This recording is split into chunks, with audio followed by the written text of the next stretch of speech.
જે અમને 24 તારીખે બપોરે નોટિસ આપી છે તે નોટિસ અમને ઓફિસમાં બેઠા બેઠા આપેલ છે, કારણ કે આ નોટિસમાં જો એ જર્જરિત બિલ્ડિંગ કહેતા હોય તો જર્જરિત કયા આધારે છે એ તો બતાવે ને બીજું એ કે આજથી 7 વર્ષ પહેલાં પણ અમને જર્જરિત બિલ્ડિંગની નોટિસ આપેલી। તે સમયમાં કમિશનર, મેયર, બાંધકામ શાખાના ચેરમેન અને માર્કેટ શાખાના ચેરમેન એન્જિનિયરો સાથે અહીંયા આવેલા ને તેને બધે તપાસ કરતાં એવું જાહેર કર્યું હતું કે આ જર્જરિત નથી, રિનોવેશન જ માગે છે।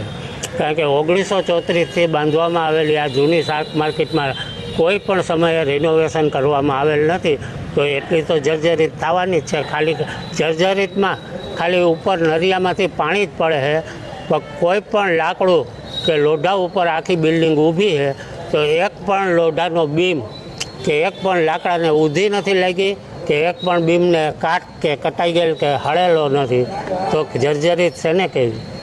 હવે શું માંગ છે તમારી?